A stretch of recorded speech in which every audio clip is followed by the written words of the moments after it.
Everyone, my name is किरण नेगी और आज हमारी फर्स्ट सीरीज ओसीबी सीरीज की फर्स्ट क्लास है या आप कह सकते हो फर्स्ट डे है। जो हमने कहा था कि 30 डेज डिसाइड किए थे जिसमें हम लोग कंप्लीट ऑर्गेनिक केमिस्ट्री करने वाले हैं। ठीक है, आज है डे 1 हमारी क्लास फर्स्ट। आज हम क्या क्या देखने वाले हैं, पहले मैं आपको उसका ब्रीफ दे देती हूँ। दैट इज फर्स्ट कंपाउंड बोलते किसको है, पर हम ऑर्गेनिक केमिस्ट्री रहे हैं। ऑर्गेनिक केमिस्ट्री किसकी केमिस्ट्री है, ऑर्गेनिक कंपाउंड्स की। तो वो क्या होते हैं, then discovery, types of bond जिसमें हम लोग सिग्मा और पाई बॉन्ड के बारे में बात करेंगे। हाइब्रिडाइजेशन, किस तरह से ऑर्गेनिक कंपाउंड किस किस तरह का हाइब्रिडाइजेशन शो करते हैं। स्ट्रक्चरल रिप्रेजेंटेशन, जिसमें हम लोग दोनों स्ट्रक्चर 2D स्ट्रक्चर और 3D स्ट्रक्चर की बात करेंगे। And the last is classification of compound या क्लासिफिकेशन ऑफ ऑर्गेनिक कंपाउंड। ये हम आज सारे टॉपिक करने वाले हैं। ठीक है, तो आप लोग नोट्स बनाने की आपको जरूरत नहीं है, बीच बीच में फुल बोर्ड का स्क्रीनशॉट ले लेना जिसको रिवाइज करना है। इसके अलावा इसकी जरूरत नहीं है, बस आप लोग फुल फोकस के साथ देखिए और बीच बीच में जो मैं क्वेश्चन पूछूंगी उसमें आंसर करिए। क्लियर हो गई बात। सो पहला टॉपिक जो है हमारा दैट इज ऑर्गेनिक कंपाउंड। मैं आपको पूछूं ऑर्गेनिक कंपाउंड क्या होते हैं तो आप क्या बोलोगे, बताओ जरा। हम ऑर्गेनिक केमिस्ट्री पढ़ रहे हैं तो ऑर्गेनिक केमिस्ट्री के अंदर हम ऑर्गेनिक कंपाउंड पढ़ते हैं, पर ये ऑर्गेनिक कंपाउंड होता क्या है इन जनरल, ऑर्गेनिक कंपाउंड क्या होता है बताइए जरा। सो सिंपली हम लोग कहते हैं कि ऐसे कंपाउंड जिनमें कार्बन हो उनको हम लोग क्या कह देते हैं, ऑर्गेनिक कंपाउंड कह देते हैं। ठीक है, यही कहते हैं। कितने लोग एग्री कर रहे हैं इस बात पे, कार्बन के कंपाउंड्स ऑर्गेनिक कंपाउंड और इन्हीं की केमिस्ट्री ऑर्गेनिक केमिस्ट्री। सही है, चलो ठीक है। अभी इस बात को हम लोग अभी थोड़ा सा और देखेंगे कि कितना सच ये बात है ना। अब बात करते हैं इसकी डिस्कवरी की। ऑर्गेनिक कंपाउंड तो हमने बोल दिया, क्या बोला, कार्बन के कंपाउंड, कार्बन के कंपाउंड उनको हम लोग कहते हैं ऑर्गेनिक कंपाउंड। बात करते हैं इसकी डिस्कवरी की, किस तरह से खोज हुई होगी, किस तरह से ऑर्गेनिक कंपाउंड मिले होंगे। तो स्टार्टिंग में जब अर्थ पे लाइफ आना स्टार्ट हुआ तो जितने भी क्या हुए प्लांट्स और एनिमल्स आए, ठीक है, उनके अंदर उनका जो स्ट्रक्चरल फीचर था वो सब ऑर्गेनिक कंपाउंड से ही क्या था, मेडअप था। अभी इस टाइम पे अपने आसपास देख लो बहुत सारी चीजें। फॉर एग्जाम्पल आप जो खाना खाते हो क्या होते हो, कार्बोहाइड्रेट, प्रोटीन, फैट, ये सब क्या है, ऑर्गेनिक कंपाउंड। हम जो चीजें यूज करते हैं, पेट्रोल हम यूज करते हैं, डीजल हम यूज करते हैं, यानी पेट्रोलियम की जितने प्रोडक्ट हैं, हमारे आसपास जितनी भी चीजें हैं, ठीक है, जो लिविंग थिंग से रिलेटेड है वो सारी क्या है, ऑर्गेनिक कंपाउंड है। इसके अलावा एक और कंपाउंड मिलता है इनऑर्गेनिक, उसके हम बाद में बात करेंगे। ठीक है, एक बार देख लेंगे कि उसके अंदर क्या आते हैं। लेकिन लिविंग थिंग ये जितनी भी क्या होते हैं, कंपोजिशन होता है वो किससे मिलकर बना होता है, ऑर्गेनिक कंपाउंड से मिलकर बना होता है। तो स्टार्टिंग में साइंटिस्ट ने ट्राई किया कि भाई हम भी बना के देखते हैं ऑर्गेनिक कंपाउंड, बना सकते हैं नहीं बना सकते हैं, यानी आर्टिफिशियली उन्होंने ऑर्गेनिक कंपाउंड बनाने की कोशिश की। ये बात है 17वीं सेंचुरी के लास्ट और ये चला मिड 18वीं सेंचुरी तक, जब उनसे नहीं बना। क्योंकि ये कंपाउंड बनाना इतना ईजी नहीं है ना, पहले तो हमें स्ट्रक्चर देखना पड़ेगा। कोई पहले से कोई तरीका तो उनको पता था नहीं, वो ट्राई कर रहे थे अलग अलग ट्राई और एरर मेथड से, पर नहीं हो पाया। उसके बाद एक साइंटिस्ट थे जिनका नाम बर्जीलियस था, एक स्वीडिश केमिस्ट थे, उन्होंने वाइटल फोर्स थ्योरी दी। उन्होंने ये कहा कि एक्चुअली ऑर्गेनिक कंपाउंड को हम नहीं बना सकते हैं क्योंकि ऑर्गेनिक कंपाउंड मिस्टीरियसली बनते हैं। ठीक है, क्या बोला उन्होंने, मिस्टीरियसली जो है ऑर्गेनिक कंपाउंड बनते हैं और ये बनते हैं किसी वाइटल फोर्स से जो कि लिविंग थिंग्स या चाहे वो प्लांट हो चाहे वो एनिमल हो उनके अंदर होता है, यानी हम प्रोडक्शन कर ही नहीं सकते। ठीक है, और ये थ्योरी चली। और उसके बाद एक साइंटिस्ट आए जिनका नाम था फ्रेडरिच वोहलर। वो क्या कर रहे थे, वो लैब में बना रहे थे अमोनियम साइनेट। अमोनियम साइनेट का प्रोडक्शन करते करते उनको एक ऑर्गेनिक कंपाउंड मिला एंड उसका नाम था यूरिया। इस तरह से सबसे पहला जो लैब में ऑर्गेनिक कंपाउंड बना उसका नाम है यूरिया। ठीक है, किस तरह से हम उसकी रिएक्शन देते हैं, हम इसकी रिएक्शन देखेंगे किस तरह से वोहलर ने डिस्कवरी करी पहले ऑर्गेनिक कंपाउंड की। उन्होंने रिएक्शन कराई अमोनियम सल्फेट की रिएक्शन कराई उन्होंने K2CnO यानी पोटेशियम साइनाइडो से। किससे, पोटेशियम साइनाइडो से।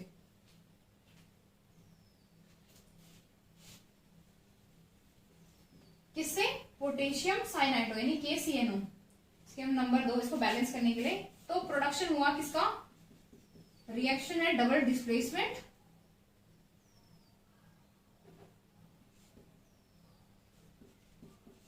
इसको तो जानते होंगे आप लोग, और साथ में बन गया पोटेशियम सल्फेट। ये है जिसको प्रोडक्शन करना चाह रहे थे, that is ammonium cyanate. Ammonium cyanate बोलते हैं इसको, अमोनियम साइनेट। ठीक है, अमोनियम साइनेट का प्रोडक्शन उन्होंने किया, बट ये बहुत ही अनस्टेबल था और रिएक्शन में हीट थी, हीट से ये अपने आप को रीअरेंज कर गया। रीअरेंज मतलब दोबारा से एलिमेंट दोबारा से जुड़ने लग गए और उससे प्रोडक्शन हुआ हमारे पहले ऑर्गेनिक कंपाउंड का, जिसको हम लोग किस नाम से जानते हैं, यूरिया के नाम से। बाय प्रोडक्ट्स से हमें कोई मतलब नहीं है। इस तरह से हमारा पहला ऑर्गेनिक कंपाउंड जो है वो लैब में आर्टिफिशियली बनाया गया। और उसके बाद जो वाइटल फोर्स थ्योरी थी किसकी, बर्जीलियस की, वो सिरे से नकार दी गई, क्योंकि वो तो गलत है ना, मिस्टीरियस लेवल कि कहाँ हमारे अंदर कोई ऐसी ताकत होती है कि हम ही बना सकते हैं इसको, तो ऐसा था नहीं, क्योंकि लैब में भी ऑर्गेनिक कंपाउंड बन सकते हैं। उसके बाद कई ऑर्गेनिक कंपाउंड इसमें एसिटिक एसिड वगैरह थे वो बनाए गए। तो इस तरह से वोहलर ने, किसने, वोहलर ने ये theory the around 1828, I think 1828 में थ्योरी आ गई थी, जब वाइटल फोर्स थ्योरी जो हो गई थी वो सिरे से नकार दी गई, जिसमें हमें पहला ऑर्गेनिक कंपाउंड जो कि यूरिया था उसका फॉर्मेशन मिला। ठीक है, चलो ये तो हमें ऑर्गेनिक कंपाउंड मिल गया। अब आप बात करते हैं ऑर्गेनिक कंपाउंड की। अच्छा देखो, इस कंपाउंड को हमने ऑर्गेनिक कंपाउंड नहीं कहा, इसको कहा इसके अंदर भी कार्बन है, इसके अंदर भी कार्बन है, तो ये तो दोनों ही ऑर्गेनिक कंपाउंड होने चाहिए उस थ्योरी के अकॉर्डिंग जो हमने यहाँ पे कहा था। कार्बन के कंपाउंड अगर ऑर्गेनिक कंपाउंड होते हैं तो ये क्यों नहीं है और ये क्यों है। यहां से आई एक नई डेफिनेशन ऑर्गेनिक कंपाउंड की। देखो क्या कहा गया कि ऑर्गेनिक कंपाउंड के पेरेंट होते हैं हाइड्रोकार्बन। हाइड्रोकार्बन यानी जितने भी ऑर्गेनिक कंपाउंड एग्जिस्ट करते हैं वो सारे के सारे हाइड्रोकार्बन से डिराइव होते हैं। ठीक है, तो हाइड्रोकार्बन एंड देयर डेरिवेट, इन्हीं को हम लोग क्या कह देते हैं, ऑर्गेनिक कंपाउंड कहते हैं। ध्यान रखना इस बात को, ऑर्गेनिक कंपाउंड क्या होते हैं, हाइड्रोकार्बन। हाइड्रोकार्बन हम जानते होंगे कार्बन और हाइड्रोजन के जितने भी कंपाउंड होते हैं उनके, और उसके डेरिवेट। डेरिवेट क्या होता है कि अगर हाइड्रोजन को रिप्लेस करके कोई और ग्रुप जुड़ गया, कोई भी ग्रुप जुड़ सकता है, वो सारे के सारे क्या कहते हैं, ऑर्गेनिक कंपाउंड कहलाते हैं। इस तरह से हमारे पास ऑर्गेनिक कंपाउंड की डेफिनेशन भी क्लियर हो गई, डिस्कवरी भी हमें समझ में आ गई है ना। चलो आगे बढ़ते हैं। आगे हमें पढ़ना है टाइप्स ऑफ बॉन्ड, लेकिन उससे पहले मैं आपको एक जनरल बात बता रही हूँ क्योंकि ये काम आएगी। काम है कार्बन की प्रॉपर्टीज की, प्रॉपर्टीज ऑफ कार्बन। दो बहुत ही कैरेक्टरिस्टिक फीचर होती है इसके। पहला दैट इज टेट्रावेलेंसी, कार्बन जो होता है वो टेट्रावेलेंट होता है, और दूसरा होती है इसकी कैटिनेशन। ये हम लोगों ने 10th में भी पढ़ा हुआ है। ये दो कैरेक्टर हैं इसके, टेट्रावेलेंसी और कैटिनेशन, जो कि बहुत ही फेमस है। टेट्रावेलेंसी क्या होती है, जो टेट्रा होता है इसका मीनिंग होता है 4, और वैलेंसी मतलब वैलेंस इलेक्ट्रॉन। वैलेंस इलेक्ट्रॉन को मैं अगर डेफिनेशन से कहूं तो वैलेंस इलेक्ट्रॉन जो होता है वो होता है number of electron, number of electron gain और lose by an element for complete shell. Complete shell पूरी करने के लिए कोई भी एलिमेंट कितने इलेक्ट्रॉन लूज और गेन करे वो उसका क्या कहलाता है, वैलेंसी कहलाता है। सिंपली फॉर एग्जांपल जैसे carbon,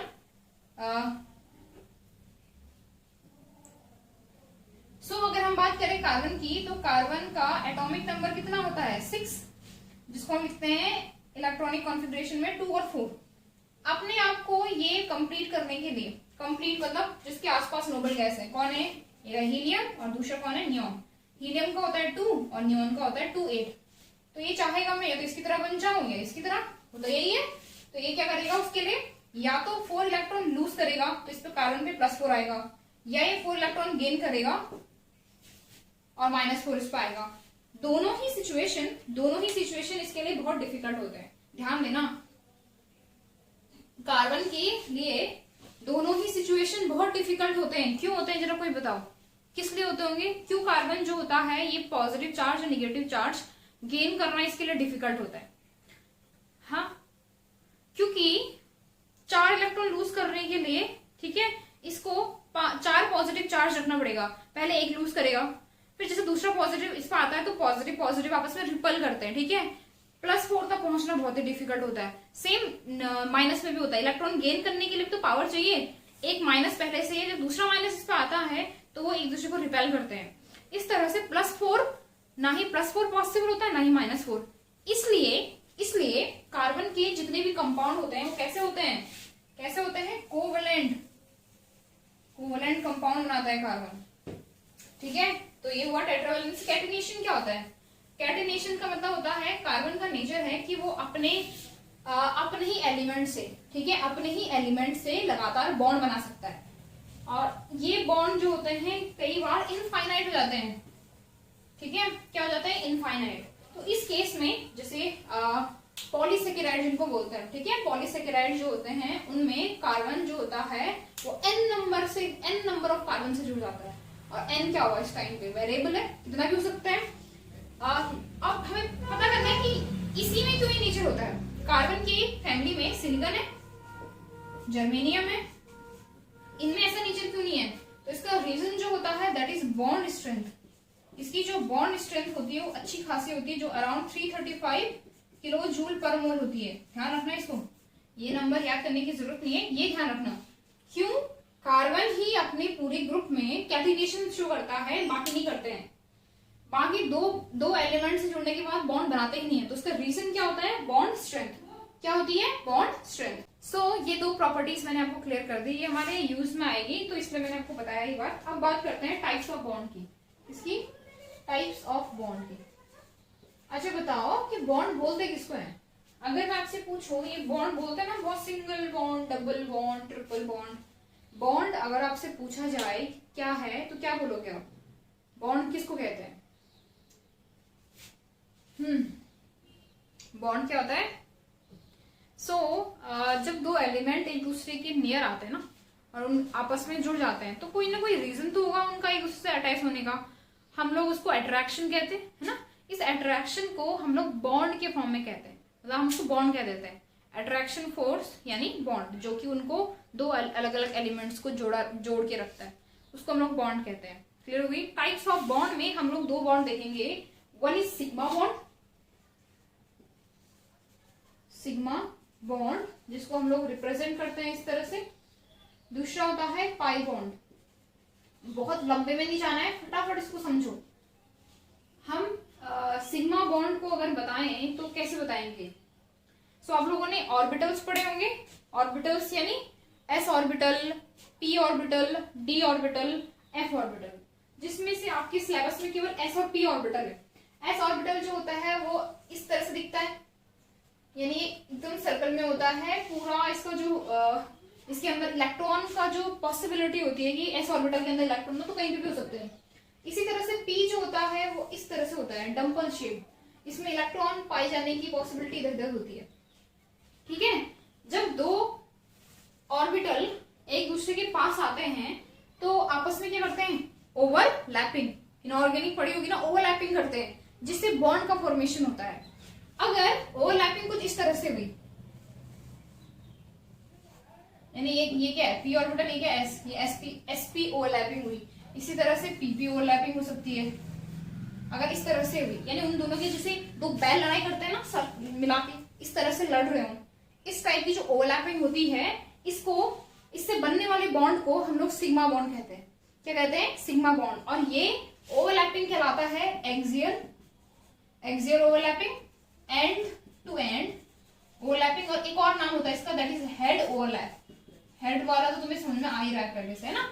axial, and to and और हेड ओवरलैपिंग जब होगी, इनमें से कोई भी एक नाम बोलेना, तब बनेगा सिग्मा बॉन्ड। क्या बनेगा? Sigma bond. और अगर ओवरलैपिंग कुछ इस तरह से हो,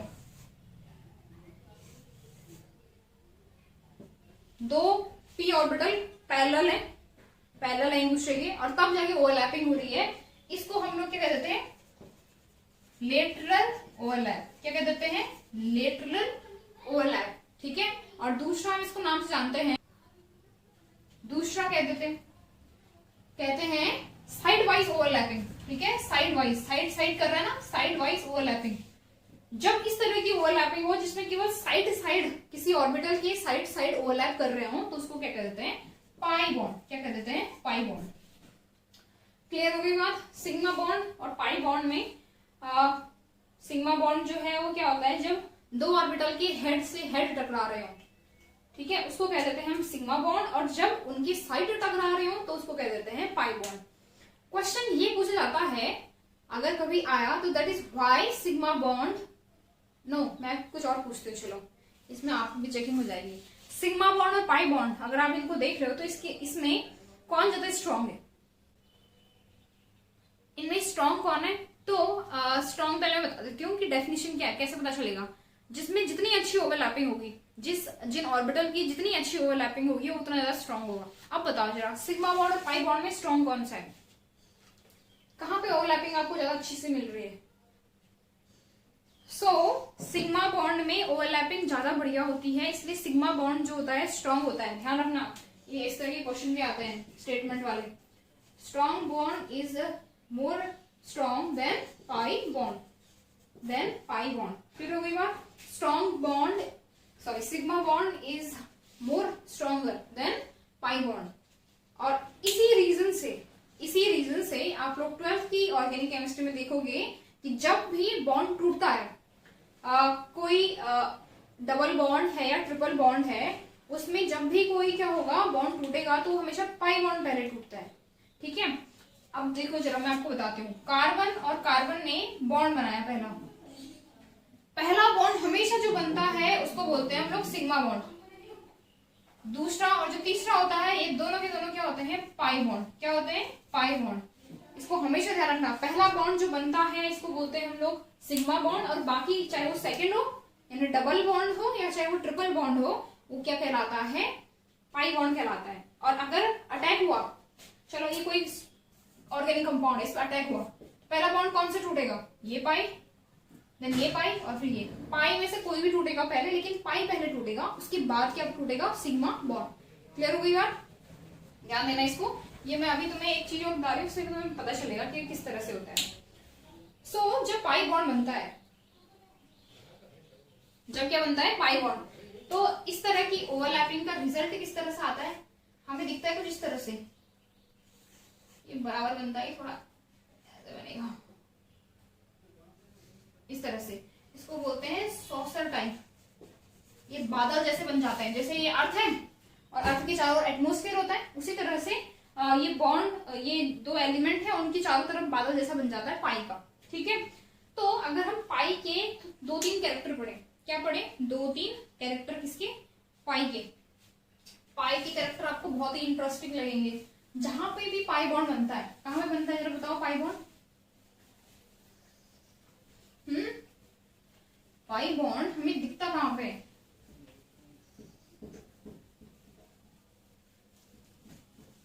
देखो, पाई बॉन्ड जो होगा वहां पे होगा जहां पे हमें डबल बॉन्ड दिखे, और जहां पे हमें क्या दिखे? ट्रिपल बॉन्ड दिखे, वहीं पे हमें क्या मिलेगा? Pi bond. पाई बॉन्ड के एक दो फीचर्स देख रहे हैं हम लोग। फीचर्स या आप लोग कैरेक्टरिस्टिक कह सकते हो, कैरेक्टरिस्टिक ऑफ पाई बॉन्ड। पहला कैरेक्टर इसका ऑलवेज प्लेनर। पाई बॉन्ड बनता ही तब है जब ऑलवेज क्या हो? प्लेन।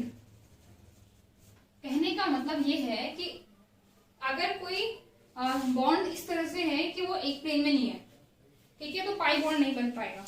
अब ये कैसे हो रहा है?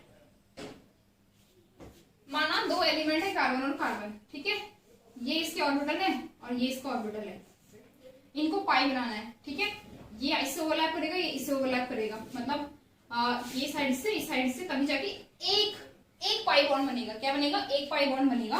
अब देखो, अगर ये दोनों सेम प्लेन में ना हुए, अच्छा इसको देखो इस तरह से, ये है हमारे ये इस साइड से ओवरलैप करने वाला, ये इस साइड से ओवरलैप करने वाला, कुछ इस तरह से। ठीक है, अगर मैं इसको थोड़ा सा भी प्लेन, ये सेम प्लेन में भी प्लेन चेंज कर दिया, ओवरलैपिंग हो रही है? नहीं। तो कंडीशन पहले यही है कि जो स्ट्रक्चर होना चाहिए वो प्लेन में हो, तभी जाके उस पर पाई बॉन्ड बनेगा। ठीक है, दूसरा होता है ये रोटेशन को हाइंड या रोटेशन हिंडर्ड हो जाती है। हिंडर्ड मतलब रुक जाती है। अब देखो,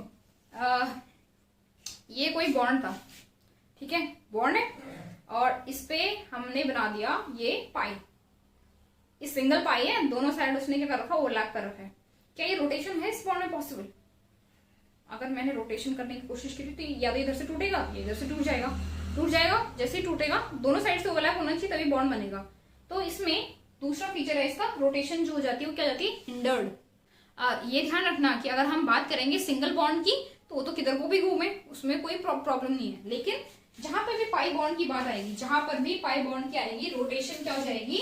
हिंडर्ड हो जाएगी। क्या हो जाएगी? हिंडर्ड, यानी रुक जाएगी। तीसरा रिएक्शन या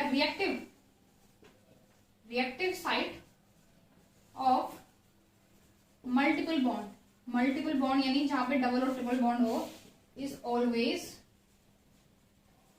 पाई बॉन्ड।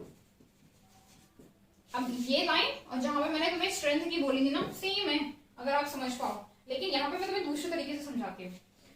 सो कार्बन, ये कार्बन है, इसने ये बनाया सिग्मा बॉन्ड और ये बनाया पाई। ये दिखेगा तो रियल में ऐसे, लेकिन इसका एक्चुअल स्ट्रक्चर कुछ इस तरह से होगा, कुछ इस तरह से। ठीक है, इसका रिजल्ट बताती हूँ कैसे बनेगा।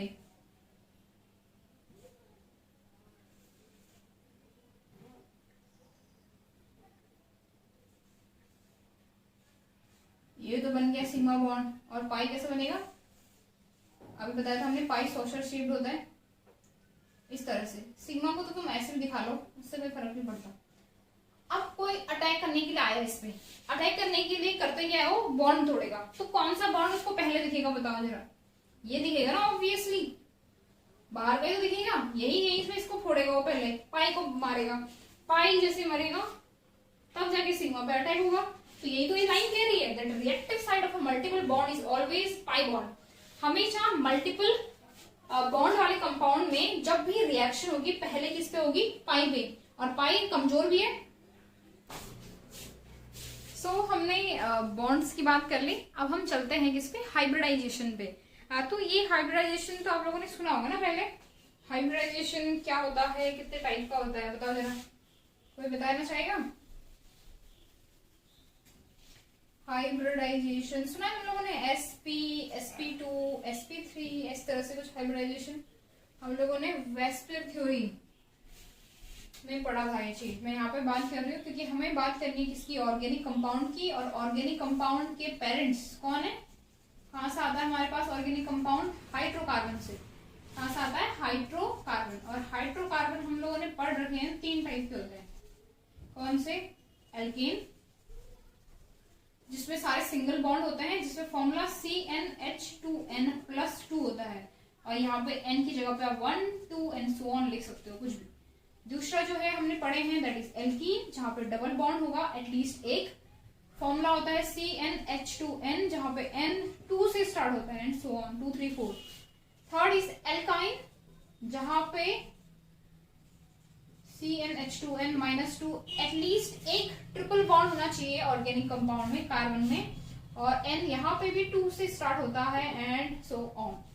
इनके हाइब्रिडाइजेशन की हम लोग आज बात कर रहे हैं अभी इस टाइम पे। हाइब्रिडाइजेशन किसकी, एल्केन, एल्कीन, एल्काइन का। ठीक है, तो एल्कीन का जो पहला मेंबर है, पहले हम बात कर रहे हैं एल्केन की, जिसमें क्या होता है, सारे सिंगल बॉन्ड प्रेजेंट होते हैं। ठीक है, सिंगल बॉन्ड है इसमें, और इसका पहला मेंबर है मेथेन। यही से स्टार्ट करते हैं। मेथेन का अगर मुझे हाइब्रिडाइजेशन देखना है तो हम क्या लिखते हैं, सबसे पहले इसका इलेक्ट्रॉनिक कॉन्फ़िगरेशन sp ऑर्बिटल के फॉर्म में, यानी 1s2, 2s2 and 2p2, right. इसमें हाइब्रिडाइजेशन में अपर ऑर्बिटल पार्टिसिपेट करते हैं, इसमें 2s और 2p होगा, केवल इन्हीं की बात करते हैं हम लोग। 2s जिसके अंदर 2 इलेक्ट्रॉन है, और 2p कितने इलेक्ट्रॉन है, 2। जैसे ही ये बॉन्ड फॉर्मेशन के लिए जाते हैं, ये इलेक्ट्रॉन एक्साइड होकर कहां पहुंचता है, p में, और ये एक डिजेनरेट ऑर्बिटल का सेट बनाते हैं, 1, 2, 3, 4।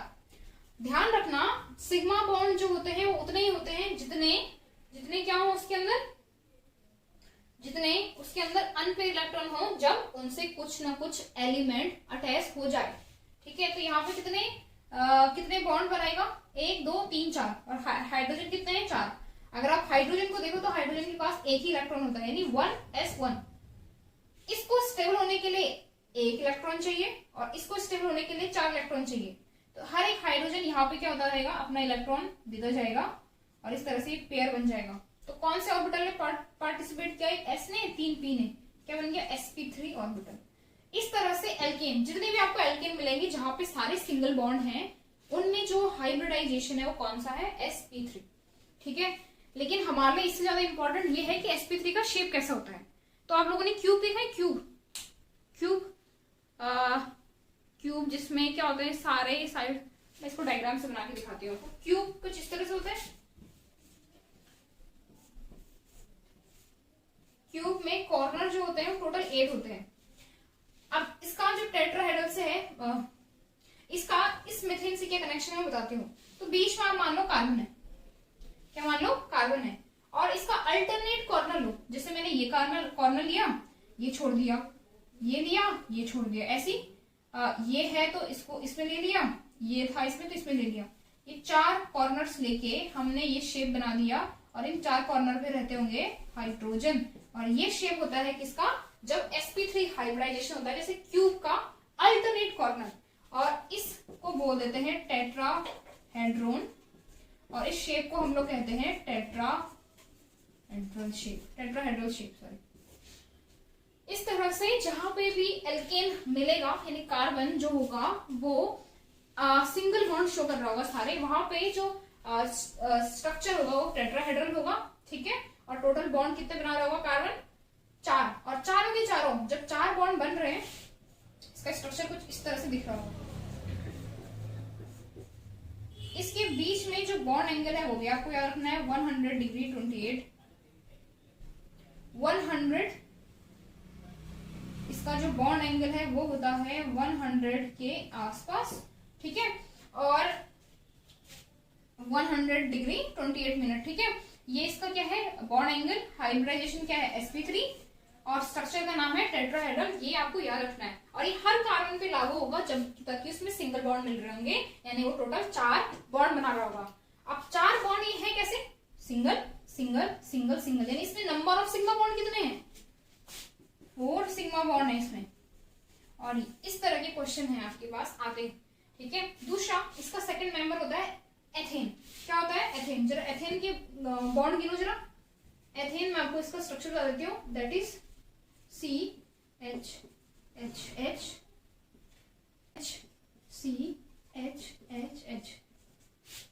इसमें टोटल ऐसे ही सेम सिंगल बॉन्ड है, यानी सारे सिग्मा बॉन्ड कितने हैं, 1 2 3 4 5 6 7, टोटल 7 सिग्मा बॉन्ड है। और इस तरह के क्वेश्चन भी आते हैं आपके पास, ठीक है, नंबर ऑफ बॉन्ड कैलकुलेट करने के लिए सिग्मा और पाई। तो ये हुई इसकी बात। अब इसमें थोड़ा सा हाइब्रिडाइजेशन को समझने के लिए आपको ऑर्बिटल को देखना पड़ेगा। हाइब्रिडाइजेशन को समझने के लिए हमें क्या समझना होता है, ऑर्बिटल्स को, किस तरह से ऑर्बिटल आपस में क्या कर रहे होंगे, ओवरलैप कर रहे होंगे, ठीक है। सो इसका हाइब्रिडाइजेशन देखना, एल्केन में हम लोग मेथेन का एग्जांपल ले रहे हैं, ठीक है। मेथेन कैसा है, CH4। अच्छा इसमें ध्यान देना, कार्बन ने पहले से ही डिजेनरेट क्या बनाए होते हैं, sp3 ऑर्बिटल बनाए होते हैं जिनसे जाके हाइड्रोजन को अटैच होना है। तो कार्बन पहले से ही तैयार रहता है कुछ इस तरह से बॉन्ड बना के। अब इसका जो है इसके साथ ये छोटा सा मिलता है, इसके साथ ये ऐसे, ये और ये पहले ये क्या है, एक तरह से sp3 ऑर्बिटल आप इनको कह सकते हो। इनसे जाके ओवरलैप करेगा हाइड्रोजन, हाइड्रोजन के इलेक्ट्रॉन किस में है, 1s1 में, यानी s ऑर्बिटल ओवरलैप करेगा। तो इस तरह से ये क्या है, 1s है हाइड्रोजन का, जो कि हाइड्रोजन के वो बॉन्ड से जोड़ रहा है कार्बन के साथ, इस तरह से 4 हाइड्रोजन जुड़ गए, ठीक है। क्लियर हो गई बात। ये ऑर्बिटल का स्ट्रक्चर है, कोई डिफिकल्ट नहीं है। कुल मिला के हुआ क्या, कार्बन ने पहले डिजेनरेट ऑर्बिटल का सेट तैयार किया जो कि sp3 था, जिनसे ओवरलैप कर रहे हैं क्या, हाइड्रोजन के 1s ऑर्बिटल, और इस तरह से 4 सिग्मा बॉन्ड का फॉर्मेशन हो रहा है। क्योंकि कैसा ओवरलैपिंग है, एक्सियल, हेड टू हेड, या एक और नाम say that is and on and, ठीक है। इस तरह से हमारे पास पहला हाइब्रिडाइजेशन क्लियर होता है। अब बात करते हैं सेकंड की, जो कि है एल्कीन। सो एल्कीन में सबसे पहला एग्जाम्पल जो है वो होता है जब हम n की जगह पे 2 रखते हैं, CnH2n -2 में n की जगह पे जब हम क्या रखते हैं 2, तो हमें मिलता है CH2 डबल बॉन्ड CH2, ठीक है। आप लोग देखोगे तो C2H4 मिलेगा, इसको बैलेंस करना हमें। तो कार्बन, क्योंकि हमने कहा एटलीस्ट एक डबल बॉन्ड होगा, तो कार्बन कार्बन के बीच में डबल बॉन्ड तो हो गया, 2 हाइड्रोजन इधर और 2 हाइड्रोजन इधर। इसमें पहले हम लोग वही कॉन्फ़िगरेशन से स्टार्ट करते हैं, 1s2 और 2s2 2p4 सॉरी 2p2 ये कार्बन का है। इसमें भी सेम यही 2 ऑर्बिटल में पार्टिसिपेट करेंगे, 2s और 2p यही पार्टिसिपेट कर रहे होंगे, 2 इलेक्ट्रॉन, 1 2 1 यहाँ लिखे। जैसे ही बॉन्डिंग में पार्टिसिपेट करेगा एक्साइटेड स्टेट में जाएगा, इलेक्ट्रॉन कहाँ जाएगा, यहाँ। पर यहाँ प्रॉब्लम ये होती है कि कार्बन को केवल कितने बॉन्ड बनाने हैं, कितने बॉन्ड बनाने, सिग्मा, सिग्मा गिनते हैं केवल, एक ये सिग्मा, एक ये सिग्मा और एक ये सिग्मा। जैसे ही डबल बॉन्ड होता है वो पाई बन जाता है, बताया था मैंने। तो टोटल 3 सिग्मा, तो टोटल 3 ऑर्बिटल पार्टिसिपेट करेंगे हाइब्रिडाइजेशन में, एक रहेगा अनहाइब्रिडाइज। इसको क्या बोलेंगे, अनहाइब्रिडाइज ऑर्बिटल, अनहाइब्रिडाइज ऑर्बिटल, ये पार्टिसिपेट नहीं करेगा। तो टोटल क्या बनेगा, ग्रुप क्या बन रहा है, sp2 का सेट बन रहा है, ठीक है। सो इसको देखो हम कैसे बनाएंगे ऑर्बिटल, कार्बन को देखना, sp2 ऑर्बिटल बनेगा। sp2 ऑर्बिटल किस तरह से बनते हैं, एक आया इस साइड को, ये पूरा एक है, दूसरा जो है वो कुछ इस तरह से आएगा, और तीसरा ये 3 ऑर्बिटल जो है ये क्या है, sp3। ये तीनों के तीनों सिग्मा बॉन्ड बनेंगे, 1 2 3। कार्बन के पास कितने सिग्मा है, 1 2 3, तो 3 ही ऑर्बिटल है। ये वाला करेगा दूसरे कार्बन से सिग्मा बॉन्ड, जो कि ये वाला है, इसका भी इस तरह से होगा, इसके भी बना देती हूँ पहले ऑर्बिटल, ठीक है। ये करेंगे 2 हाइड्रोजन से, इसी तरह से ये 2 करेंगे हाइड्रोजन से। अब बचा अनहाइब्रिडाइज, अनहाइब्रिडाइज पूरे का पूरा दिखता है ऐसे, और ऐसे इसमें भी होगा। ये आपस में करेंगे side wise overlapping, side wise overlapping, जिससे कि हमारे पास पाई बॉन्ड का फॉर्मेशन होता है इस तरह से। और इधर क्या है, 2 हाइड्रोजन और 2 हाइड्रोजन, है ना, सिंपल। तो इस तरह से एल्केन में sp2 क्या बनता है, हाइब्रिडाइजेशन होता है। अब इसका स्ट्रक्चर बताओ जरा, स्ट्रक्चर कैसे होगा। हमने क्या कहा था, जब भी पाई बॉन्ड होता है तब भी स्ट्रक्चर कैसे बनता है, प्लेनर, कैसे बनता है। तो ये तो कंडीशन इसमें आ गई कि ये प्लेनर है, जिसमें पाई बॉन्ड है, लेकिन कैसा प्लेनर है। अब इसको ध्यान से देखो, इन 3 हम एक कार्बन से पता करेंगे, एक बॉन्ड यहाँ है, एक यहाँ है, एक यहाँ है, टोटल 3 बॉन्ड है। ये एंगल जो होता है इसका 120 होता है, ठीक है, 120 इसमें एंगल होता है। इस वजह से इसका जो स्ट्रक्चर होता है वो क्या कहलाता है, ट्राइगोनल, 3 कोने पे तिकोने, और इसको बोल देते हैं प्लेनर। तो स्ट्रक्चर होता है इसका ट्राइगोनल प्लेनर। हाइब्रिडाइजेशन होता है sp2, इसमें 3 सिग्मा बॉन्ड होते हैं, कितने, 1 2 3, हर एक कार्बन के 3 सिग्मा बॉन्ड। ओवरऑल कितने सिग्मा बॉन्ड, 1 2 3 4 5, 5 सिग्मा, और कितने पाई, 1 पाई, 1 पाई। जैसे कि जो यहाँ पे डबल बॉन्ड है वो पाई है, बाकी सारे क्या है, सिग्मा। इसी तरह से हम एक और देखेंगे जिसको हम क्या बोलते हैं, क्या कहते हैं हम लोग उसको, हम कहते हैं उसको एल्काइन, एल्काइन। तो एल्काइन को बनाओ जरा। पहला एल्काइन कौन बनता है इसमें, अगर हम n की जगह पे 2 रखें, देन दैट इज C2H2, और दिखता कैसा है, C ट्रिपल बॉन्ड CH, ठीक है। सबसे पहले हम लोग इसको देखेंगे कि स्ट्रक्चर होता कैसे। स्ट्रक्चर, इसमें बॉन्ड एंगल क्या होता है, बॉन्ड एंगल अगर आप देख पा रहे होंगे तो एकदम क्या है, एक दूसरे के, एक बॉन्ड इधर को जा रहा है, इधर को जा रहा है, तो एंगल क्या हो जाएगा अपने आप 180 डिग्री, क्या होगा 180 डिग्री। इसको हम लोग हाइब्रिडाइजेशन से प्रूफ करेंगे क्यों ऐसा होता है। अच्छा देखो, कार्बन का यहाँ पे कितने बॉन्ड सिग्मा है, यहाँ पे कितने सिग्मा बॉन्ड है जरा बताओ, गिनो भाई। हमने क्या कहा था, जहां पे भी सिंगल बॉन्ड होगा वो तो सिग्मा होगा, 2 सिग्मा तो कंफर्म है। इसमें ट्रिपल है, 1 सिग्मा होगा, 2 क्या होंगे, पाई, तो यानी 3 सिग्मा और 2 पाई, ये है इसमें। तो केवल सिग्मा बॉन्ड के लिए ऑर्बिटल क्या करेंगे, सिग्मा बॉन्ड के लिए ऑर्बिटल ओवरलैप करेंगे। एक कार्बन के पास कितने सिग्मा, 1 और 2 सिग्मा, तो यहाँ पे भी देखो क्या होगा, 2s और 2p पार्टिसिपेट कर रहा होगा, जिसमें से इलेक्ट्रॉन कुछ इस तरह से फिल होंगे। एक्साइटेड स्टेट में जाने पे ये इलेक्ट्रॉन कहाँ जाएगा, यहाँ एक्साइटेड होगी।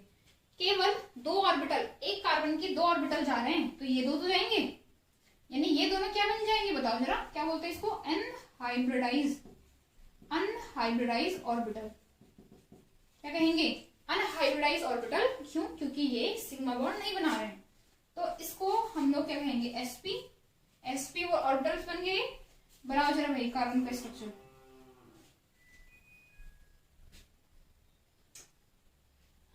लाइट भी आ गई, चलो कार्बन का स्ट्रक्चर बनाओ जरा। कार्बन इस तरह से बनाएगा, तो sp ऑर्बिटल को बनाओ जरा। इसको देखो ध्यान से स्ट्रक्चर को, एक सिग्मा बॉन्ड तो बन रहा है इधर को, जो वाला पार्ट ओवरलैप करेगा वो बड़ा होता है, ठीक है, क्लाउड। ये एक सिग्मा हो गया, दूसरा सिग्मा भी इधर को बनेगा, और मैं इसका रीजन दे चुकी हूँ क्योंकि एंगल कितना है 180। ये 2 सिग्मा बॉन्ड बनेंगे यहाँ से, तो यहाँ से तो हाइड्रोजन करेगा, इस तरफ क्या होगा, दूसरा कार्बन होगा, वो भी सेम ऐसे बना रहा होगा, एक इधर को और एक इधर को, है ना। और यहाँ पे क्या होगा, हाइड्रोजन, है ना। अब कार्बन के बचे कितने, 2 अनहाइब्रिडाइज ऑर्बिटल। क्या बचे, 2 अनहाइब्रिडाइज ऑर्बिटल।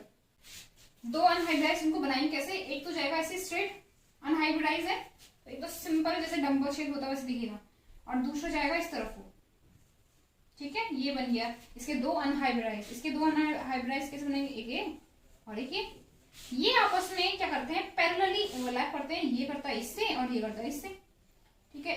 इन दोनों से तो बना एक सिग्मा, सॉरी 1 पाई, और इन दोनों से बना 1 पाई, टोटल कितने पाई, 2 पाई। इस तरह से स्ट्रक्चर कुछ इस तरह से बन के निकलता है, जिसमें क्या होता है 2 पाई और 3 सिग्मा, 2 कार्बन पे 3 सिग्मा। ध्यान रखना इसको, एंगल कितना है 180। अब इस बॉन्ड, इस स्ट्रक्चर को बोलते क्या होंगे, कैसा दिख रहा है, सीधा, तो इस स्ट्रक्चर को बोल देते हैं लीनियर। क्या बोलते हैं, लीनियर। यानी एल्काइन का स्ट्रक्चर होता है लीनियर, एल्कीन का होता है ट्राइगोनल प्लेनर, और एल्केन का होता है टेट्राहाइड्रल, ठीक है। इस तरह से तीनों हमने क्लियर कर दिए, हाइब्रिडाइजेशन। और नेक्स्ट टॉपिक है हमारा स्ट्रक्चरल रिप्रेजेंटेशन, जिसको हम हल्का से ही पढ़ेंगे, वो सिर्फ आपको नाम पता होना चाहिए उसमें। बात करते हैं इसकी स्ट्रक्चरल रिप्रेजेंटेशन की, ठीक है, किसकी, स्ट्रक्चरल रिप्रेजेंटेशन। अच्छा बताओ, अगर आप ऑर्गेनिक कंपाउंड को देखते हो तो सबसे कॉमन फॉर्म क्या है जिसमें आपने देखा होगा उसको, किस तरह से, जैसे लिखा होता है C2H6, लाइक CH4, C3H7, इस तरह के स्ट्रक्चर लिखे रहते हैं। ये सबसे कॉमन फॉर्म होता है जिसमें हम देखते हैं। दूसरा फॉर्म होता है इसको फैला के, जैसे हमने अभी लिखा था किसको, इस फॉर्म में, है ना। ऐसे हम लोग एथेन को किस तरह से लिख रहे थे,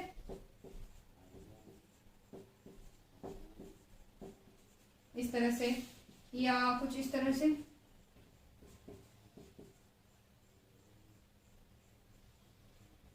ये कुछ इस तरह से होता है, इधर हाइड्रोजन और इधर क्या होगा, HHH, C3H7, है ना। तो ये 2 टाइप के स्ट्रक्चर है। और अगर आप लोगों को याद होगा तो शुरू में ना हम लोग स्ट्रक्चरों को लुईस स्ट्रक्चर से बताते थे, याद है, dot line cross, dot line कह रही मैं, डॉट या क्रॉस से दिखाते थे, याद करो जरा। अगर उसी मेथड से मैं इसको बनाऊं तो कैसे बनाते हैं, कार्बन के आउटर मोस्ट कितने इलेक्ट्रॉन होंगे, 4, और हाइड्रोजन को हम दिखाते थे क्रॉस से, इस तरह से, है ना। ये हाइड्रोजन की हम वो कहते हैं 2 पूरे हो गए, और कार्बन के कितने पूरे हो गए, 8। इस तरह का स्ट्रक्चर याद है आपको, इसको लुईस स्ट्रक्चर कहते थे। इसको रिप्लेस किया किसने, बॉन्ड लाइन ने, जिसको हम लोग कुछ इस तरह से सिंगल, डबल, ट्रिपल बॉन्ड जिसको हम बोलते हैं, उसने रिप्लेस किया, ठीक है। तो यही तो है वो बॉन्ड लाइन वाला, किसी को तो बोलते हैं, ठीक है। इसको हम लोग सिंपल क्या कहते हैं, मॉलिक्यूलर फॉर्मूला, मॉलिक्यूलर फॉर्मूला। और इसको हम लोग इस तरह से भी लिख सकते हैं छोटा करने के लिए, ये कुछ नहीं है, इसी का क्या है, कंडेंस फॉर्म है। कंडेंस फॉर्म क्या है, कंडेंस फॉर्म है किसका, जो एक्सपेंडेड फॉर्म होता है किसी भी मॉलिक्यूलर फॉर्मूला का, ये एक्सपेंडेड फॉर्म हो तो ये क्या होगा उसका, कंडेंस फॉर्म। नया आप लोगों के लिए है, वो कहलाता है बॉन्ड लाइन स्ट्रक्चर। क्या कहलाता है, बॉन्ड लाइन स्ट्रक्चर। और इसको आपको जरा ध्यान से भी देखना है, इस तरह इसके क्वेश्चन आते हैं डायरेक्ट, मतलब आपको दे दिया जाएगा तो आपको पहचानना भी तो है क्या है ये। जैसे हमारे पास है इथेन C2H6, हम जानते हैं कि एक्चुअली कैसा होगा, ये CH3 single bond, CH3 carbon से कार्बन का सिंगल बॉन्ड होगा, ठीक है। इसको मैं बॉन्ड लाइन से बनाऊं तो बॉन्ड लाइन में क्या करते हैं, हर एक कॉर्नर को एक कार्बन मानते हैं, क्या मानते हैं, कार्बन। और जितना उसमें हाइड्रोजन को हम लोग नहीं रिप्रेजेंट करते, क्योंकि हाइड्रोजन तो क्या होता है, बैलेंस करने के लिए होता है कार्बन को, ये हम सपोज करते हैं उसमें। तो यहाँ पे ये इस कॉर्नर पे भी क्या है, कार्बन है, इस पे भी कार्बन है, ये बॉन्ड क्या है, सिंगल, तो 3 इस पे हाइड्रोजन होंगे, 3 इस पे हाइड्रोजन होंगे। इसी को थोड़ा आगे ले चलो जरा, C3H8 को, C3H8 को ध्यान से देखो, क्या है इसका actual formula, CH3 CH2 CH3, सारे सिंगल बॉन्ड है। क्या है ये, तीसरा नंबर 3, 10th में पढ़ा रखा आपको, ये प्रोपेन है, प्रोपेन का फॉर्म ये इस तरह से तो होगा, CH3 CH2 CH2, बनाओ जरा इसका बॉन्ड लाइन स्ट्रक्चर। पहला यहाँ पे एक कार्बन आ गया, दूसरा कार्बन आ गया, तीसरा कार्बन आ गया, है ना। यहाँ पे क्या है, CH3, इस वाले कार्बन पे 2 बॉन्ड तो पहले से ही तो 2 ही हाइड्रोजन होंगे, इस पे CH3। यानी कुल मिला के अगर बॉन्ड सिंगल है तो कॉर्नर वाला CH3 होगा, सबसे किनारे किनारे पे, और दूसरे जो ये बीच में बेंड पे आ रहा है वो क्या होगा, CH2, अगर सिंगल बॉन्ड है। इसी तरह से अगर मैं तुम्हें पूछूं इसका CH3 CH CH2 को बनाओ भाई, बॉन्ड लाइन स्ट्रक्चर बनाओ, तो पहला तो CH3 इसका मैं इसमें क्या है, सिंगल बॉन्ड है ये, तो मैंने बना दिया। दूसरे में क्या है, डबल बॉन्ड बना दिया। क्या ये सही है? देखो जरा इस कार्बन को, ये तो यहाँ पे सिंगल बॉन्ड है तो 3 ही हाइड्रोजन होंगे, 3 ही है, गुड। ये वाला एक कार्बन है, कितने बॉन्ड हो गए, 1 2 3, कितने हाइड्रोजन चाहिए इसको पूरा करने के लिए, 1, करेक्ट है। हमें हाइड्रोजन को दिखाना ही नहीं है। ये वाला CH2 होगा ऑब्वियसली, यहाँ पे कार्बन होगा, 2 बॉन्ड हो गए, 2 हाइड्रोजन चाहिए उसको अपना कंप्लीट ऑक्टेट पूरा करने के लिए। अब ये जरूरी नहीं है कि हाइड्रोजन हमेशा क्या होंगे, सॉरी हाइड्रोकार्बन जो होंगे वो हमेशा C और H की फॉर्म में होंगे। क्या होता है इनमें, कई बार इनमें ग्रुप जो होता है रिप्लेस भी होता है, जैसे CH3 CH2 CH2 OH, इसमें भाई OH ग्रुप है। बनाओ जरा इसको, बनाओ जरा इसका बॉन्ड लाइन स्ट्रक्चर, बनाओ जरा भाई, पॉज करो ठीक है, और बना के देखो कैसा बनेगा। CH3, इस कॉर्नर पे CH3 CH2 और यहाँ पे क्या जाएगा OH, ये CH3 है, ये CH2 है, CH2 है, OH है ना, सिंपल स्ट्रक्चर। और ये तीनों टाइप जो हैं, चाहे वो एक्सपेंडेड फॉर्म है, कंडेंस्ड फॉर्म है या बॉन्ड लाइन स्ट्रक्चर, ये तीनों 2D के अंदर आते हैं। 2D किसके अंदर आते हैं, 2D स्ट्रक्चर के अंदर आते हैं, क्योंकि इसके बाद हम लोग 3D स्ट्रक्चर की बात करेंगे, तो आप इसको देख लो। अब हमेशा कंपाउंड ऐसे तो नहीं होते होंगे, कई बार क्या होते हैं वो साइक्लिक फॉर्म में भी होते हैं, cyclic compound, cyclic organic compound कह सकते हो आप इनको। ये हमेशा 3 कार्बन 3 या 3 से ज्यादा में बनेगा, 3 में बनता है ऐसे CH2 CH2 CH2, ये कुछ इस तरह से दिखा सकते हो तुम इसको, सेम बॉन्ड लाइन वाले। ऐसे ही 4 वाला कैसे बनेगा, CH2, मैं सिर्फ CH2 ही क्यों लिख रही हूँ, बैलेंस करने के लिए, आप खुद देख सकते हो, कार्बन को बैलेंस करने के लिए 2 ही हाइड्रोजन चाहिए, साइक्लिक तभी तो बनेगा जब चारों तरफ से बॉन्ड होगा। कैसे दिखेगा ये, ऐसे सेम 5 6 7, और जरूरी नहीं है सारे सिंगल हो, डबल बॉन्ड भी हो सकते हैं। डबल बॉन्ड वाला सबसे कॉमन एग्जांपल बेंजीन का नाम आप सुनते हो, बेंजीन जो कि कुछ इस तरह से दिखता है, और आप लोगों के लिए यही काम है इसका, इस तरह का स्ट्रक्चर बना जरा, जिसमें हम लोग कार्बन और हाइड्रोजन को दिखा पा रहे हैं। पॉज करना और बनाना, कैसे बनेगा मैं बना के दिखा दूंगी फिर।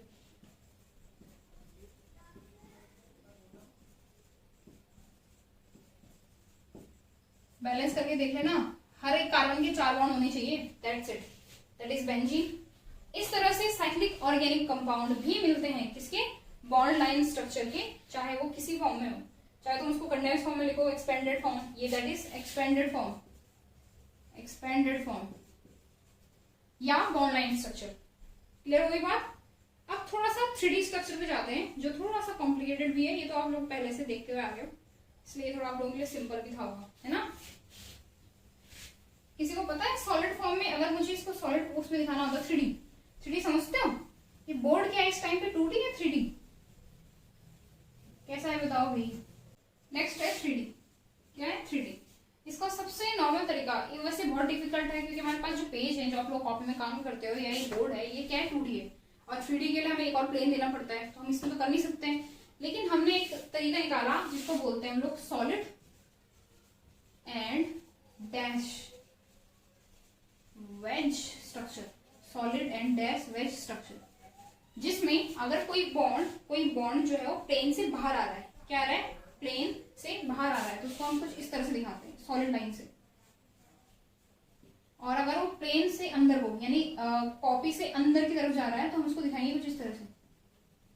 और इसी तरह से मैं आपको अगर मेथिन का स्ट्रक्चर बनाऊं 3D, तो मेथिन कैसे दिखता है, 2 बॉन्ड होते हैं उसके प्लेन में, एक बॉन्ड जो होता है उसका जा रहा होता है प्लेन से बाहर, अगर आपको क्यूब वाला बताया तो मैंने उसको याद होगा तो आपको पता चल जाएगा, और एक जा रहा होता है प्लेन से अंदर, इस तरह का इसका स्ट्रक्चर होता है, ठीक है। किस तरह से, एक प्लेन के अंदर एक प्लेन के बाहर, एक ऐसे, एक बॉन्ड ऐसे होगा और एक प्लेन के अंदर होगा, बाकी 2 क्या होंगे, प्लेन में होंगे, एक बाहर को जिसको मैं इससे दिखा रही हूँ, दिस वन, एंड अगर एक अंदर हो तो उसको ये डैश वाली लाइन, ठीक है, ये पूरा फिल होगा। तो ये इस तरह से इसको सॉलिड और डैश वेज स्ट्रक्चर कह देते हैं। इसके अलावा कुछ प्रोजेक्शन फॉर्मूला है जिनको अलग अलग साइंटिस्ट ने डिस्कवर किया, जिसमें फिशर थे, दूसरे न्यूमान थे और तीसरे शायद सॉर्स।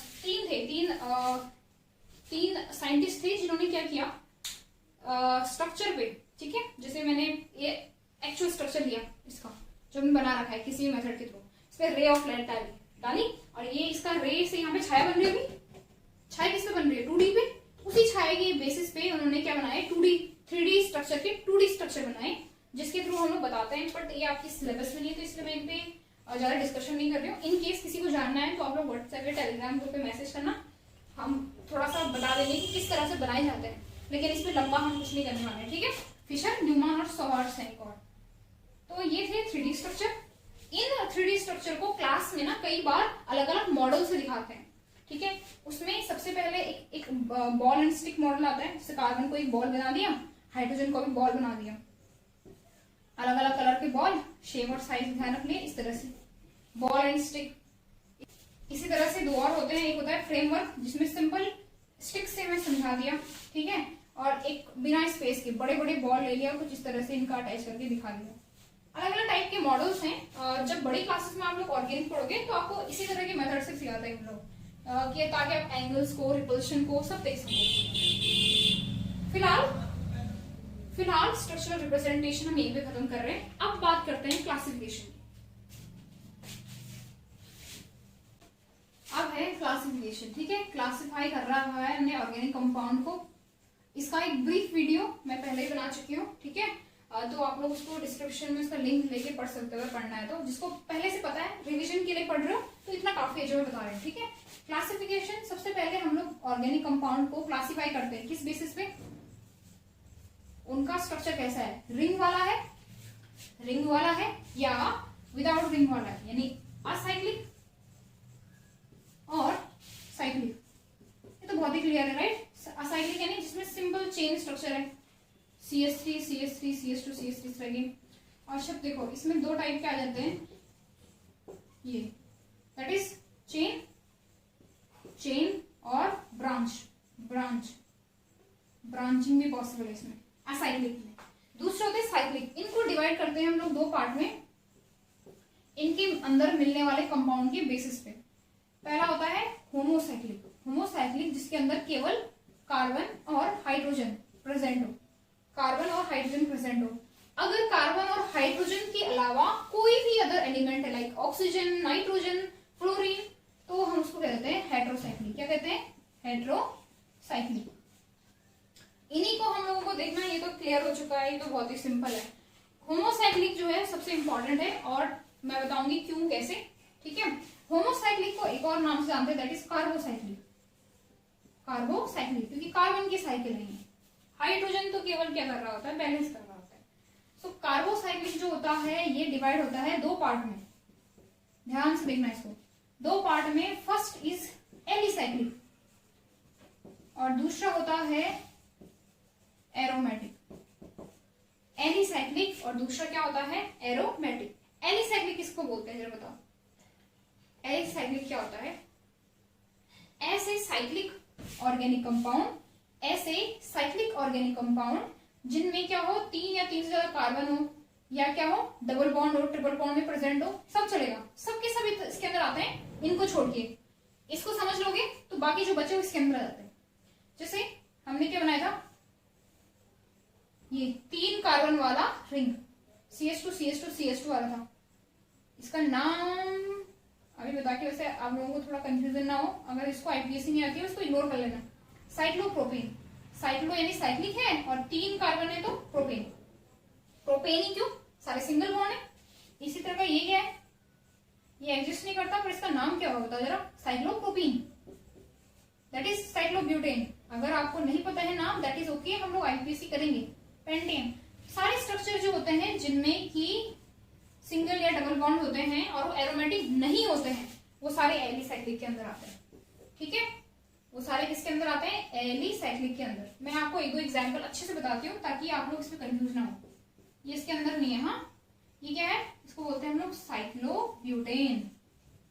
साइक्लोब्यूटेन क्यों, क्योंकि साइकिल है, रिंग है तो साइक्लो, और कितने कार्बन है, 1 2 3 4, तो ब्यूट, और सारे सिंगल बॉन्ड है तो एन। सिंगल बॉन्ड में इन। इसी तरह से ये क्या है बताओ, कितने कार्बन है इसमें, 1 2 3 4 5, पेंट आएगा। आगे से क्या लग जाएगा, साइक्लो पेंट, पर क्या है डबल बॉन्ड है तो पेंटीन। क्लियर हो गई बात। एरोमेटिक को समझने के लिए हमें लंबा सा जाना पड़ेगा हकल नाम के एक साइंटिस्ट पे, जिसने इसको बहुत अच्छे से समझाया। इसको बोलते हैं हम हकल रूल ऑफ एरोमेटिसिटी। एरोमेटिसिटी क्या कहा उन्होंने, उन्होंने कहा कि कोई भी साइक्लिक ऑर्गेनिक कंपाउंड तब एरोमेटिक कहलाता है जब उसके अंदर ये फीचर हो। क्या फीचर हो, पहला कैसा हो, प्लेनर हो। दूसरा, प्लेनर तो पता ही है ना आपको, सिंपल एक प्लेन में कंजुगेटेड हो। कंजुगेट आप सोच सकते हो डबल बॉन्ड, या उसमें क्या हो, कंजुगेट कह सकते हो, कंजुगेटेड, उसमें क्या हो, पाई इलेक्ट्रॉन्स हो। कंजुगेट का मतलब होता है alternate single and double bond. क्या कहते हैं, अल्टरनेट सिंगल डबल बॉन्ड होने चाहिए, सिंगल और डबल बॉन्ड। इससे होगा क्या, इससे होगा कि पाई इलेक्ट्रॉन जो होते हैं वो लगातार मूव करते हैं। क्या करते हैं, मूव। तो दूसरा कंडीशन है कंजुगेट पाई इलेक्ट्रॉन होने चाहिए, यानी अल्टरनेट सिंगल और डबल बॉन्ड होने चाहिए। तीसरा मोस्ट इंपॉर्टेंट, इसके अंदर जो पाई इलेक्ट्रॉन्स होने चाहिए, क्या होने चाहिए, पाई इलेक्ट्रॉन, वो 4n+2 होने चाहिए। 4n+2 पाई इलेक्ट्रॉन होने चाहिए, जहां पे n इक्वल्स टू क्या होता है, 0 1 2 एंड सो ऑन। क्लियर हो गई बात। क्या इलेक्ट्रॉन होने चाहिए, 4n+2 पाई इलेक्ट्रॉन्स होने चाहिए। सो जिनके लिए ये रूल नया है उनको बहुत ही कॉम्प्लिकेटेड लग रहा हो, डरने की जरूरत नहीं है। प्लेनर और कंजुगेट देखने का तो सिंपल तरीका है, डबल बॉन्ड है तो प्लेनर ही मिलेगा आपको जो कंपाउंड मिलेंगे। कंजुगेट मतलब तुम्हें अल्टरनेट सिंगल और डबल बॉन्ड देखना है ना। अब तीसरा 4n+2 कैसे अप्लाई करते हैं, सबसे पहला हम अप्लाई करते हैं इसको अपने बेंजीन पे। भाई बेंजीन 1 2, कितने डबल बॉन्ड है इसके अंदर, 3, और 3 डबल बॉन्ड, एक बॉन्ड में कितने इलेक्ट्रॉन होते हैं, 2। हमें कितने क्या करना है, कैलकुलेट, पाई। पाई और ये तो है 1 2 3, टोटल कितने इलेक्ट्रॉन भाई पाई बताओ जल्दी, 6। तो 4n+2, 4n+2 इक्वल्स टू क्या जाएगा, 6। 4n इक्वल्स टू 4 और n इक्वल्स टू 1 आ रहा है 1, यानी बेंजीन क्या है, एरोमेटिक। और लगाओ इस पे जरा, अगर मैं इस पे लगाऊं क्या है भाई, ये भाई 4 है, इसमें कॉर्नर 4 कार्बन है, हम इसको रहने देते हैं इसका नाम, पर इसको देखते हैं एरोमेटिक है नहीं है। 4n+2 इक्वल्स टू कितने इलेक्ट्रॉन, 4, 2 इसके 4, 4n equals to 2, n equals to 2/4 यानी 1/2। सही, एरोमेटिक है या नहीं है। इस तरह से आप लगा सकते हो बहुत सारे कंपाउंड में, ठीक है। याद रखना हकल्स रूल ऑफ एरोमेटिसिटी, ये आपको पहचानने को भी आते हैं। आपको कंपाउंड दे देंगे साइक्लिक और बताओ कौन एरोमेटिक और कौन नहीं है, क्या लगा होगा वहां पे, हकल रूल, ठीक है। तो ये तो हो गया एरोमेटिक। अब हुआ ये कि ज्यादातर ऑर्गेनिक कंपाउंड जो एरोमेटिक थे वो बेंजीन से बने हुए थे। क्या बने हुए थे, बेंजीन से। कुछ थे जो बेंजीन के बिना थे, इसलिए हमने एरोमेटिक को 2 पार्ट्स में डिवाइड किया।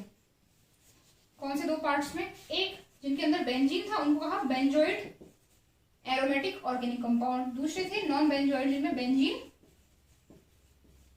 नहीं था, ठीक है। बेंजोइड सबसे बहुत सारे एग्जाम्पल है, बेंजीन तो है ही। बेंजीन से रिलेटेड कुछ कंपाउंड के मैं आपको नाम दे रही हूँ जो मैं आगे यूज करने इसलिए बता रही हूँ बस। फिनॉल,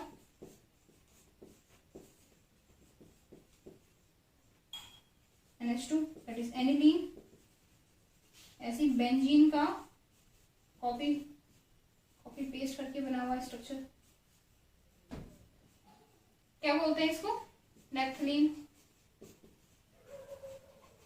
और इस तरह की बुक में कुछ एग्जाम्पल देख लेना ताकि आपके लिए नाम कॉमन हो। कई बार बेंजीन जो होता है वो जिस तरह का स्ट्रक्चर बनाता है, इसको बाइफिनाइल या क्या कह देते हैं, डाइफिनाइल, दोनों नाम से कह सकते हो आप, ठीक है। तो ये बेंजोइड की एग्जाम्पल है। कुछ नॉन बेंजोइड,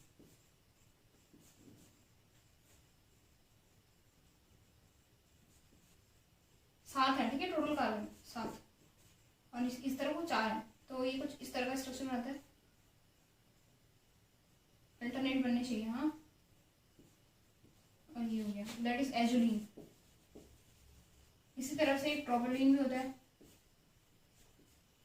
7 होता है इससे भी। ये आपको अल्टरनेट दिख रहा है,